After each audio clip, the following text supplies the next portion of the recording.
এবার বলেন আল্লাহর ঘর, বলেন না আল্লাহর, আল্লাহর। এবার সমস্ত কিছুর মূলে কে? আল্লাহ সবকিছুর মূল। ঘরটা যখন আল্লাহ বলে যে আমার, তাজিম, সম্মান, প্রেম, ভালোবাসা, মোহাব্বত বেড়ে গিয়েছে। কোরআনের চাইতে দামি কোনো কিতাব আজকে যদি আল্লাহ কোনোভাবে বুঝার জন্য বলছে, আল্লাহ যদি কোনোভাবে বলে এ বান্দা আজকে থেকে কোরআন এটা আমার নয়, একজন মানুষও এই কোরআনকে বুকে আর লাগাবে না।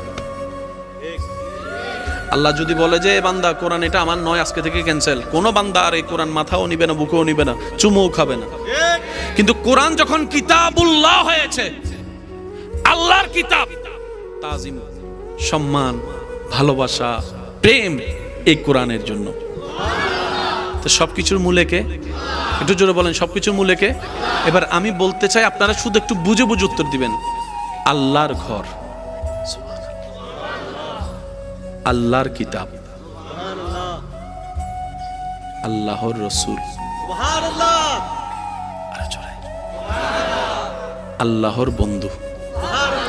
সব জায়গায় আল্লাহ শব্দ আছে, সব জায়গায় আল্লাহ শব্দ আছে। এইখানের ভিতর কোনো বান্দাকে যদি আল্লাহ কোনোভাবে জানাই দেয় এই বান্দাটা এই এলাকার সবচেয়ে খারাপ বান্দা, কেউ তাকে পছন্দ করে না, এমন বান্দাকেও যদি আল্লাহ কাউকে জানাই দেয়, বোঝার জন্য বলছি,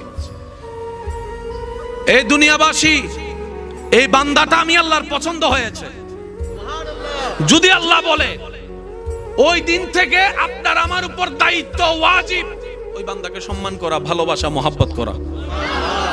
তখন প্রশ্ন এটা করলে হবে না ও কেমন, কেমন আর কেমন নাই, কারণ যিনি অতীত পাল্টাই দিতে পারে, সমস্ত গুনাহ মুছে দিতে পারে, ওই আল্লাহ যিনি দিনকে রাত, রাতকে দিন, সেকেন্ডে কল্পনার আগে বানাই দিতে পারে, ওই আল্লাহ যাকে নিজের বলে নাই, সমস্ত সৃষ্টি তাকে সম্মান মোহাব্বত করতে বাধ্য হয়ে যায়।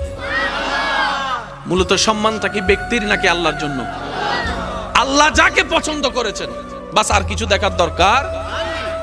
ওই দলটার নামই হচ্ছে ওলি আল্লাহ, আল্লাহর বন্ধু। একটু জোরে বলি। সূরা ইউনূস, একটু মনোযোগ লাগবে সবার। সূরা, বলেন না সূরা ইউনূস, 10 নম্বর সূরার 62 নম্বর আয়াত আমাদের সবার জানা আছে। বিসমিল্লাহির রহমানির রহিম। আলা ইন্না আউলিয়া আল্লাহি লা খাউফুন আলাইহিম ওয়া লা হুম ইয়াহজানুন। বলি সুবহানাল্লাহ। সূরা নাম্বার কত? 10। সূরা নাম্বার, সূরার নাম সূরা ইউনূস, সূরা আয়াত নম্বর 62। আয়াত নম্বর কত বলছেন? বলেন, বলছেন বিষয়বস্তু হচ্ছে আল্লাহর বন্ধুদের ব্যাপারে আল্লাহ কথা বলছেন। বলছেন কে? আল্লাহ নিজে বলছেন আল্লাহর কিতাবে। বিষয়বস্তু হচ্ছে আল্লাহর বন্ধুদের ব্যাপারে। আল্লাহ নিজের বন্ধুর ব্যাপারে নিজে বলছেন শ্রেষ্ঠ কিতাব কোরআনে। কাদেরকে? আমাদেরকে। বলেন কাদেরকে বলছেন? কে? কোথায়? কোরআনে। কোথায়? কাদের ব্যাপারে? আল্লাহর বন্ধুদের ব্যাপারে। কাদের ব্যাপারে? কাদের কাছে? আমাদের কাছে। আলা, সাবধান, ইন্না আউলিয়া আল্লাহি লা খাউফুন আলাইহিম ওয়া লা হুম ইয়াহজানুন। আমার যারা বন্ধু হবে তাদের কোনো ভয়ও নাই, তাদের কোনো দুশ্চিন্তাও নাই। দুইটা শব্দ এখানে একটু খেয়াল করবেন। বলছেন আল্লাহ, বিষয়বস্তু হচ্ছে আল্লাহর বন্ধুদের ব্যাপারে, নিউজটা জানাচ্ছে আল্লাহ আমাদেরকে। মূল বিষয় কি? হে আমার বান্দারা, তোমরা শুনে রাখো, তোমরা তো দুনিয়াতে থাকবা, চলবা, তোমাদের আশেপাশে আমি আল্লাহর কিছু প্রিয় বান্দারা থাকবে। তোমাদের আশেপাশে আমার আল্লাহর কিছু স্পেশাল প্রিয় বান্দা থাকবে, জেনে রাখো। তাদের কোনো ভয়ও নাই, যেমন ভয় তোমাদের আছে। তাদের কোনো দুশ্চিন্তা নাই, যেরকম দুশ্চিন্তা তোমাদের থাকে। কারণ আমি আল্লাহ তাদেরকে ভয় মুক্তও করে দিয়েছি, টেনশন মুক্তও করে দিয়েছি। সেজন্য কারবালার ময়দানে মিস্টার ইয়েজিদ সমস্ত পাওয়ার থাকার পরও যেই পরিমাণ হাইপার টেনশনে ছিল, তার 1000 ভাগের 1 কোণার 1 ভাগও টেনশন কারবালার ময়দানে 1000 তীরের সামনে থেকে ইমাম হুসাইনের চেহারায় দেখা যায় নাই। সুবহান। নারে তাকবীর, নারে রিসালা, নারে গাউসিয়া, উরসে হাজা গরিবে নওয়াজ। বলেন না সুবহানাল্লাহ।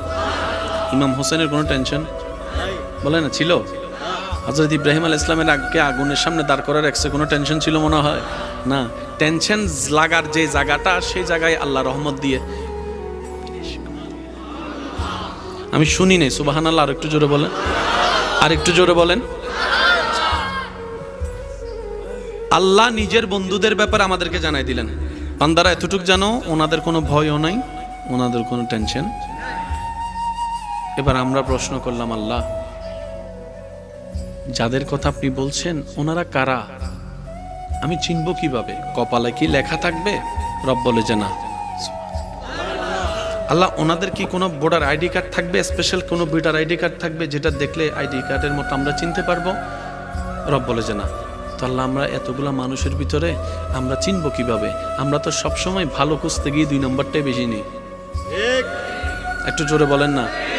জীবনের একজন ভালো বন্ধু খুঁজতে গিয়ে সবসময় বাটপাতদের পাল্লায় পড়ছি, 1 নম্বর বিষয় নিতে গিয়ে 3 নম্বর বিষয়ে পড়ছি।